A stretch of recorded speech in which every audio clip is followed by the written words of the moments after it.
AP deputy CM Pawan Kalyan ప్రముఖ cine నటుడు junior NTR దాఖలు చేసిన వ్యక్తిత్వ హక్కుల పిటిషన్లపై ఢిల్లీ హైకోర్టు విచారణ చేపట్టింది. సామాజిక మాధ్యమాల్లో తమ ఫోటోలు, వీడియోలను అనుమతి లేకుండా వాణిజ్య అవసరాలకు వినియోగించడం, తప్పుడు ప్రచారం చేయడం వల్ల తమ వ్యక్తిత్వ హక్కులకు భంగం వాటిల్లుతోందని ఎన్టీఆర్ పవన్ కళ్యాణ్ పిటిషన్లలో పేర్కొన్నారు. వీరిద్దరి తరపున సీనియర్ న్యాయవాది సాయి దీపక్ వాదనలు వినిపించారు. ఇక మార్ఫింగ్ ఫోటోలు, అవమానకర పోస్టులు విస్తృతంగా ప్రచారంలో ఉన్నాయని న్యాయస్థానం దృష్టికి తీసుకెళ్లారు. ఈ కేసుల్లో ఫ్లిప్కార్ట్, అమెజాన్, గూగుల్, ఎక్స్, ఇన్స్టాగ్రామ్ను ప్రతివాదులుగా చేర్చారు. ఇప్పటికే కొన్ని లింకులను తొలగించినట్లుగా ప్రతివాదులు కోర్టుకు వివరించారు. అయితే తొలగించిన లింకులపై ఆదేశాలు జారీ చేయడానికి ముందు సంబంధిత ఖాతాదారులకు వాదనలు వినిపించే అవకాశం ఇవ్వాలని న్యాయస్థానం స్పష్టం చేసింది.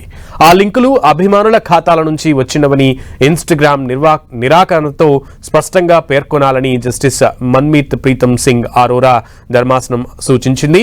గూగుల్ తమ వినియోగదారులకు ఈ విషయాన్ని తెలియజేయాలని లేదా ఖాతాలను నిలిపివేయాలని ఆదేశించింది. సంబంధిత బిఎస్ఐ, ఐపీ లాగిన్ వివరాలను 3 వారాల్లో అందించాలని ఢిల్లీ హైకోర్టు ఆదేశిస్తూ తదుపరి విచారణను మే 12వ తేదీకి వాయిదా వేసింది.